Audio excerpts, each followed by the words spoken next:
Here is Miss Luna. She's doing just fabulous. She has already put on quite a bit of weight, as we can see that top line and that hip filling out quite nicely. She was a little snotty the first couple days, but that has cleared up nicely. Thankfully, we're so grateful.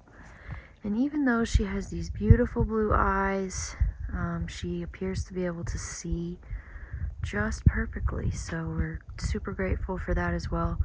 Sometimes this color horse has vision problems, and many of you may not know that the BLM actually shoots horses of this color because they pretty much assume that they're all blind.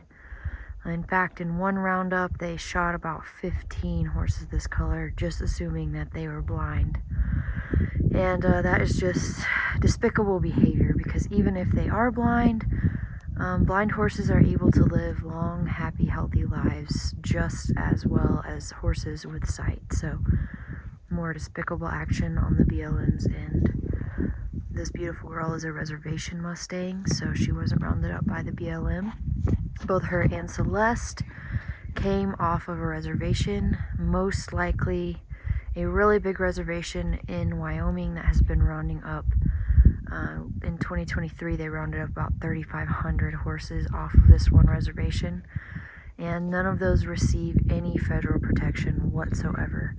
They went straight off the reservation, straight into either public auctions, or most of the times just were directly shipped to various kill pens around the United States, including the notorious Fabrizius kill pen where these two ladies came from.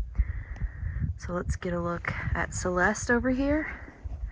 They've done quite a number on this hay bale, and we've just had snow last night that has melted into this glorious mud today.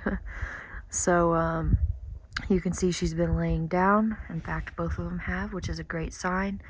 That means they are actually laying down and getting that full REM sleep that allows their brain to fully be rested and operate properly. It also means that they are feeling very safe here, which is quite a compliment, and we love to hear that. And as you can see, Miss Celeste is looking a lot thicker than she first was when she arrived, which is just wonderful. Here she's going to give us a nice view. And we can already see her filling out. We no longer see ribs under that winter coat. And we see her top line filling out quite a bit as well. She still has a ways to go, but this is certainly beautiful, beautiful progress. And we look forward to seeing, as we continue to put weight on her, how that belly expands and to see if she is in fact pregnant, which she's looking pretty thick down there already. And if you get a good look at her teats under there, they're quite full, which is a characteristic of a pregnant mare. So we do believe that beautiful Celeste here is pregnant, and we look forward to seeing for sure. Now, I wanted to go ahead and discuss a question that we've been getting a lot, especially when we were doing the fundraiser to bring in Celeste and Luna. And that is, why in the world are these horses being bred and then dumped in these kill pens? And the answer is quite shocking and quite disturbing, and frankly, it's horrible. So the way that slaughter works is that the horses are purchased per pound. So there's a certain price, and in Canada that price is actually very steep, from $5 to sometimes getting up to even $13 per pound for specific clean meat that they are looking for to be exported to Japan and other countries like that that really enjoy the horse meat as a delicacy. And then in Mexico, we have from 50 cents to about $3 per pound paid out for these horses. So a lot of times the people who adopt horses with the intention of just dumping them later on don't really put in the time or money to properly care for or feed these animals. So of course they lose weight and they get skinnier. But the way you can get around that in a very cheap manner is by breeding the horse, because the baby growing in the belly adds weight to that horse. And a lot of people like to say that slaughter plants don't slaughter pregnant horses, but here's the deal.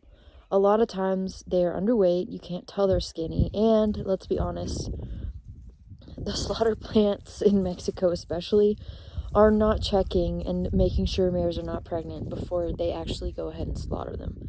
So I just wanted to go ahead and discuss those two things because we've been asked a lot, why are they bred and then dumped?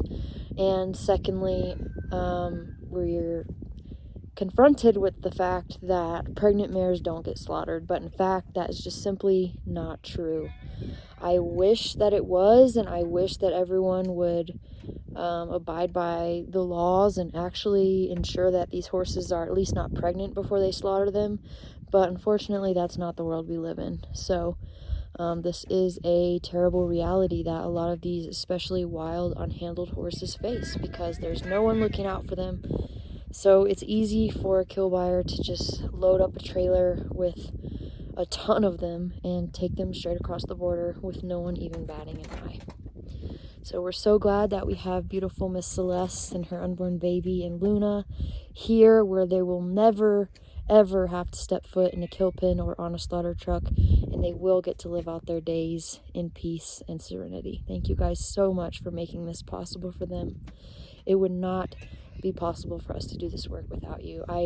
You guys tell us thank you all the time, but no, it is seriously thank you. You guys are the ones doing this. We are just the boots on the ground. You are the ones enabling it, and that is so important for me to pass along to you guys. Thank you so much.